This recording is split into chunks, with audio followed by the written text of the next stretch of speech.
श्री स्वामी समर्थ. तुम्हा सगळ्यांच्या आपल्या स्वामी सूत्र चॅनलवर मनापासून स्वागत. स्वामी भक्त हो, आज पुन्हा एकदा तुमच्यासाठी नवीन व्हिडिओ घेऊन आलेले आहे. व्हिडिओच्या माध्यमातून नवीन माहिती आपण जाणून घेणार आहोत. बघा, आजच्या व्हिडिओमध्ये आपण जी माहिती जाणून घेणार आहोत ती खास आपल्या आईने मुलांसाठी करायची आहे.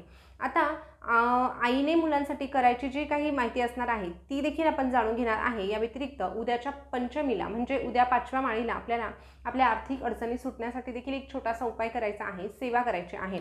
तर दोनही गोष्टी आजच्याच व्हिडिओमध्ये आपण जाणून घेणार आहोत, जेणेकरून तुम्हाला उद्या करण्यासाठी हे सोपं जाईल. त्यासाठी व्हिडिओ शेवटपर्यंत आवर्जून ऐका. दोनही गोष्टी वेगवेगळ्या आहेत, त्याचे नियम काय, त्याच्या संबंधित जी काही माहिती असणार आहे ती व्यवस्थित समजून घ्या. त्यावर जर तुम्हाला काही शंका वाटली तर तुम्ही नंतर ती कमेंट करून विचारू शकतात. तर सर्वात प्रथम आईने मुलांसाठी करण्याचा जो उपाय आहे तो आपण जाणून घेणार आहोत.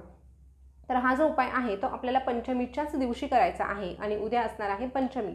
आता दर महिन्याला पंचमी येत असते. जर दर महिन्याला जर तुम्ही तुमच्या मुलांसाठी हे केलं तर निश्चितच मुलांची बुद्धिमत्ता वाढण्यासाठी मदत होत असते. याने काय होतं की बघा, आता ह्या धावपळीच्या युगामध्ये किंवा ह्या स्पर्धेच्या युगामध्ये प्रत्येकाला असं वाटतं की आपला मुलगा, आपली मुलगी सगळ्यांच्या पुढे असावी. त्याकरिता आपल्याला त्यांच्याकडून अभ्यास करून घेणं देखील गरजेचं आहे. पण या व्यतिरिक्त काही गोष्टी जर आपण केल्या, आध्यात्मिक मार्गामध्ये त्यांना आणलं किंवा जर देवाची आवड त्यांना लावून दिली तर नक्कीच त्यांच्यामध्ये ते बदल, सकारात्मक बदल आपोआप घडून येतात. त्यामुळे दररोज मुलांना घेऊन गणेश स्तोत्र म्हणणं, गणपती अथर्वशीर्ष म्हणणं, श्री स्वामी समर्थ याची एक माळ जप त्यांच्याकडून करून घेणं, या जर गोष्टी दररोज जर आपण केल्या तर निश्चितच मुलांमध्ये ते बदल आपोआप दिसून येतात.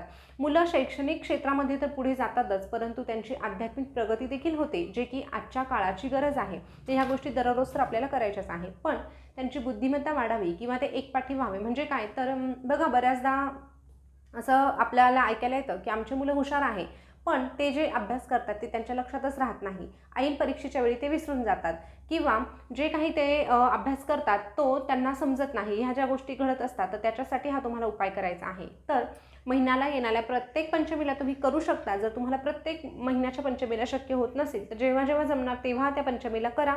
या व्यतिरिक्त नवरात्रीमधली ही जी पंचमी आहे त्याला तर आवर्जूनच करायचंच आहे, अजिबात टाळायचं नाही. कारण ते करण्यासाठी तुम्हाला अवघे 5 ते 10 मिनिट लागणार आहे, फार वेळ तुम्हाला लागणार नाही. तर चला, काय करायचं आहे ते बघूया. आता हा उपाय तुम्ही दिवसभरामध्ये कधीही करू शकतात. अगदी सकाळपासून, पहाटेपासून तुम्ही रात्रीपर्यंत हा उपाय कधीही करू शकतात. पण शक्यतो सकाळी करण्याचा प्रयत्न करा. पण जर मुलांची सकाळची शाळा असेल तर ते शाळेतून जाऊन आल्यानंतर केलं तरीही चालणार आहे.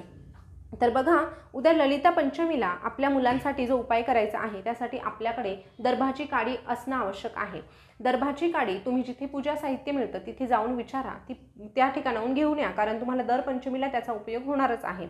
आता जर तुमच्याकडे दर्भाची काडी नसेल, अगदीच वेळेवर तुम्ही हा व्हिडिओ बघत असाल तर तुमच्याकडे सोन्याची काहीतरी एकतरी वस्तू असेल, जसं की आपल्या कानातले असतात, ते कानातले घेतले तरीही चालणार आहे, अंगठी हातातली घेतली तरीही चालणार आहे. सोन्याची एखादी वस्तू आपल्याला या ठिकाणी लागणार आहे. अगदीच सोन्याची वस्तू नसेल तर तिसरा पर्याय येतो तो चांदीचा. यापैकी तुम्ही एक काहीही घेऊ शकतात, पण पहिलं प्राधान्य दर्भाच्या काडीला द्या, त्यानंतर सोन्याच्या वस्तूला द्या आणि त्यानंतर चांदीच्या वस्तूला द्या. आता हे लक्षात आलं असेल तर त्यानंतर आपल्याला लागणार आहे मध. आता बघा, छोटं बाळ जेव्हा जन्माला येतं ना तेव्हा त्याच्या जिभेवर ओम लिहिला जातो मधाने, जेणेकरून त्याची बौद्धिक क्षमता वाढावी किंवा त्याला ज्या काही म्हणजे तो ज्या क्षेत्रामध्ये जाणार आहे त्यामध्ये त्याला यश प्राप्त व्हावं, यासाठी अगदीच छोटे मुलं जन्माला येतात तेव्हा हे केलं जातं. तुमच्या भागामध्ये करत असतील की नाही माहीत नाही, पण बऱ्याच ठिकाणी ह्या गोष्टी केल्या जातात. आता त्या मधाचं तितकं महत्त्व आहे म्हणून आपल्याला हा उपाय करायचा आहे. तर आता उद्याच्या दिवशी तुम्हाला काय करायचं, मुलाला एका पाटावर किंवा एखाद्या आसनावर बसवायचं. मुलाला, मुलीला, तो शब्दशः अर्थ न घेता मुला मुलींसाठी आपण हा उपाय करायचा आहे, हे लक्षात घ्या. आता तिथे बसवल्यानंतर आपल्याला, आता मुलं तुमचे समजदार असतील तर मुलांनी स्वतःसाठी हा उपाय केला, ही सेवा केली तरीही चालणार आहे. पण जर ते अगदीच छोटे असतील तर आपण त्यांना मांडीवर घेऊन बसवायचं आहे किंवा 1-1.5 वर्षाचे असतील, 4-5 वर्षाचे असतील तर आपल्या जवळ घेऊन त्यांना बसवायचं आहे आणि हा उपाय त्यांच्यासाठी करायचा आहे. तर बघा, हा उपाय करण्यापूर्वी जर तुमच्याकडे सरस्वती मातेचा फोटो असेल तर तो फोटो आपल्याला ठेवायचा आहे. आता जर आपण ह्या नवरात्रीमध्ये देवीचे फोटो वगैरे हलवत नाही तर काढायला, म्हणजे नाही काढला तरीही चालेल, मग त्याऐवजी तुम्ही काय करू शकतात की एखाद्या पाटावर किंवा एखाद्या चौरंगावर सरस्वती यंत्र कसं असतं ते तुम्ही गुगलवर सर्च करू शकतात। बघा आपण बऱ्याचदा ती रांगोळी देखील काढत असतो, या ठिकाणी आता मी तुम्हाला दाखवू शकत नाही, पण तुम्ही गुगलवर सर्च करा। तशा प्रकारे सरस्वती मातेचं यंत्र पाटावर काढून घ्यायचं आहे, रांगोळीने काढायचं आहे, त्यावर हळदी कुंकू अर्पण करायचं आहे आणि त्या ठिकाणी एक मोरपीस ठेवायचा आहे। जेव्हा जेव्हा आपण मुलांच्या शैक्षणिक क्षेत्रासंबंधी काही उपाय करतो त्या ठिकाणी मोरपीस असणं खूप गरजेचं असतं। त्यामुळे अशा प्रकारे सरस्वती मातेचं यंत्र रांगोळीने काढायचं आणि त्या ठिकाणी मोरपीस ठेवायचा आहे। जर तुमच्याकडे सरस्वती मातेचा फोटो नसेल तर, किंवा एरवी काढलं तरीही चालणार आहे। बघा आता हे काढून झाल्यानंतर आपल्याला त्या यंत्रावर हळदी कुंकू अर्पण करायचं आहे आणि मुलांच्या जिभेवर आपल्याला एम काढायचं आहे। बघा एम काढून आपल्याला एक मंत्र देखील म्हणायचा आहे। आता ती जी दर्भाची काडी आहे ती मधामध्ये बुडवायची, किंवा त्याऐवजी जर तुम्ही सोन्याचं काही कानातलं वगैरे घेतलं असेल तर ते स्वच्छ करून घ्यायचं। अगदी सानंबाळ असेल तर ते त्याच्या जिभेला लागणार नाही याची काळजी घेऊन आपल्याला ते करायचं आहे, किंवा अंगठी जर घेतली तरीही चालेल। ते मधामध्ये बुडवायचं आणि मुलांच्या जिभेवर आपल्याला एम लिहायचं आहे। अगदीच व्यवस्थित आलं पाहिजे, अगदी स्पष्टच आलं पाहिजे असं नाही, फक्त एम आपण काढला आहे हे आपल्याला समजलं पाहिजे हे लक्षात घ्या। कारण जी लहान मुलं आहे ती आपण सांगितल्यावर लगेचच तेवढा काळापुरती ती जीभ बाहेर ठेवू शकत नाही, त्यामुळे फक्त जेवढा पटकन होता येईल तेवढं तुम्हाला हे करायचं आहे। अशा पद्धतीचा हा उपाय आहे। आता एम काढून झाल्यानंतर आपल्याला एक मंत्र म्हणायचा आहे, त्याची एक माळ जप तुम्ही करू शकता किंवा 11 वेळेस 21 वेळेस देखील करायला हरकत नाही। आता मंत्र काय आहे बघा, तुमच्याकडे जर नित्यसेवेचं पुस्तक असेल तर त्यामध्ये तुम्हाला हा मंत्र बघायला मिळेल, नाही तर तुम्ही गुगलवर सर्च करा किंवा आता लिहून घ्या। मंत्र बघा, ओम ऐं ह्रीं क्लीं श्रीं सरस्वतये बुधजनने स्वाहा असा हा मंत्र आहे। तो तुम्हाला एक माळ जप किंवा 11 वेळेस किंवा 21 वेळेस म्हणायचा आहे। अशा पद्धतीने तुम्हाला ही सेवा उद्याच्या दिवशी करायची आहे। आता जे मुलं समजदार आहे ते स्वतः माळ जप करू शकत असतील तर त्यांच्याकडून करून घ्या, त्यांना म्हणायला सांगा। जे लहान असतील त्यांच्यासाठी आईने करायचा आहे। आता हा उपाय करताना समजा आईला मासिक धर्म असेल तर मग काय करावं, तर वडिलांनी ही सेवा केली तरीही चालणार आहे, कारण आई वडील दोघंही आपल्या मुलांचं भविष्य जे आहे ते चांगलं व्हावं अशीच इच्छा मनामध्ये धरत असतात, म्हणून वडिलांनी केलं तरीही चालेल। नसेल त्यांना करणं शक्य तर आजीने वगैरे केलं तरीही चालेल, पण कधी जेव्हा आईला मासिक धर्म असेल तर तेव्हा। आता हा झाला पहिला उपाय, हा तुम्हाला समजला असेल अशी मी आशा करते आणि दुसरं जे आहे ते सांगते। दुसरा जो उपाय आहे की दुसरी जी सेवा आहे ती कशासाठी, तर आपल्या घरामध्ये आर्थिक समस्या आहे त्या सुटण्यासाठी आपल्याला ही सेवा करायची आहे। ही सेवा कशाची आहे तर लवंगांची आहे।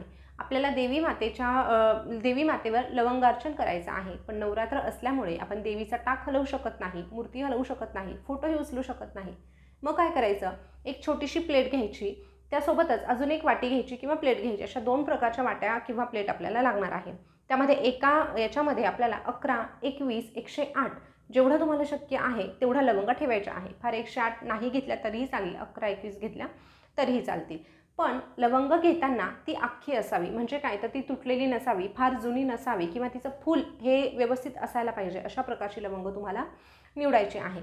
आता अशी लवंग घेतल्यानंतर आपल्याला काय करायचं, एक एक लवंग उचलायची आणि त्या दुसरी रिकामी जी प्लेट आहे त्यामध्ये टाकायची, पण टाकण्यापूर्वी आपल्याला कुठलाही देवीचा एक मंत्र म्हणायचा आहे। आता देवीचा मंत्र म्हटलं तर ओम श्री कुलदेवताय नमः असं म्हटलं तरीही चालणार आहे, फक्त मनापासून तो मंत्र म्हणायचा आहे, किंवा ओम ऐं ह्रीं क्लीं चामुंडाय विचे हा जो नवार्णव मंत्र आहे तो म्हटला तरीही चालेल। अशा प्रकारे एक एक लवंग घ्यायची आणि ती दुसऱ्या प्लेटमध्ये टाकायची, पण ठेवताना कशीही टाकायची नाही, तर तिचं जे टोक आहे ते देवाकडे करायचं आणि जे फुलाचा भाग आहे तो आपल्याकडे करायचा। अशा पद्धतीने असं सरळ लाईनमध्ये किंवा तुमच्या पद्धतीने जसं तुम्हाला ठेवायचं तशी लवंग ठेवायची, पण फूल आपल्याकडे आलं पाहिजे आणि जे टोक आहे ते देवाकडे गेलं पाहिजे, अशा पद्धतीने ती लवंग ठेवायची आहे। याला म्हणतात लवंगार्चन। लवंगार्चन केल्याने आपल्या आर्थिक समस्या सुटणार, त्यासोबतच कर्जाची समस्या सुटण्यासाठी देखील मदत मिळत असते। ज्या काही अडचणी आपल्या घरामध्ये सतत निर्माण होत असतात त्या दूर होण्यासाठी देखील मदत मिळत असते। अशा प्रकारे आपल्याला लवंगार्चन करायचं आहे। आता लवंगार्चन करून झाल्यानंतर त्या लवंगांचं करायचं काय, तर हे बघा, आपली घरातील नकारात्मकता संपवण्यासाठी जर तुम्ही दररोज, आता ह्या दिवशी तर आपल्याला पंचमीच्या दिवशी दिवसभर देवीसमोर त्या लवंगा तशाच ठेवायच्या आहे, पण त्यानंतर संध्याकाळी किंवा दुसऱ्या दिवसापासून जर कापरासोबत 2-2 लवंगा जरी तुम्ही जाळल्या तरीही तुमच्या घरातील नकारात्मकता संपण्यासाठी मदत होणार आहे। या व्यतिरिक्त ह्या लवंगांचा उपाय तुम्ही काय करू शकता, तर यातल्या 2 लवंगा काढून तुम्ही तुमच्या मिठाच्या बरणीमध्ये ठेवू शकतात, जेणेकरून आपल्या घरातील लक्ष्मी स्थिर राहण्यासाठी मदत होत असते। त्यानंतर तिसरा उपाय म्हणजे काय, तर यातल्या 1-1 किंवा 2-2 लवंगा काढून आपण आपल्या पाकिटामध्ये देखील ठेवू शकतात. पुन्हा एकदा कधी तुम्हाला हा उपाय करायचा असेल तर तुम्ही अशाच पद्धतीने हा उपाय करू शकतात. असं नाही की फक्त नवरात्रीमध्ये करायचा, तुम्ही कुठल्याही शुक्रवारी हा उपाय केला तरीही चालत असतं. फक्त ह्या नवरात्रीमध्ये जी दैवी शक्ती किंवा दैवी लहरी असतात त्या जास्त प्रमाणात असतात, त्यामुळे आपल्याला त्याचा उपयोग होत असतो. तर स्वामी भक्त हो, उद्याच्या पंचमीला आपल्याला हे दोनही उपाय करायचे आहे. दोनही सेवा मनोभावे करा. आपल्या मुलांची प्रगती होण्यासाठी, त्यासोबतच आर्थिक समस्या सुटण्यासाठी ह्या दोनही गोष्टी जर तुम्ही पंचमीच्या दिवशी केल्या तर 1001% तुम्हाला त्याचा सकारात्मक अनुभव आल्याशिवाय राहणार नाही. आता ही जी काही माहिती तुम्हाला सांगितली त्यामध्ये सगळ्या प्रश्नांची उत्तरं दिलेली आहेत. तरीही जर तुम्हाला काही शंका असतील तर तुम्ही कमेंट करून विचारू शकता. त्याचं उत्तर देण्याचा मी पुरेपूर प्रयत्न करेन. तर माहिती कशी वाटली कमेंट करून नक्की कळवा. अशीच नवनवीन माहिती तुम्हाला जाणून घ्यायला आवडत असेल तर आपल्या स्वामी सूत्र चॅनलला सबस्क्राईब करा. त्यासोबतच शेजारचं बेल बटन प्रेस करून ठेवा, जेणेकरून नवीन आलेला व्हिडिओ सगळ्यात अगोदर तुमच्यापर्यंत पोहोचेल. पुन्हा भेटूया नवीन व्हिडिओसोबत. तोपर्यंत बोलत राहा. श्री स्वामी समर्थ. जय जय स्वामी समर्थ. श्री स्वामी समर्थ. जय जय स्वामी समर्थ. धन्यवाद.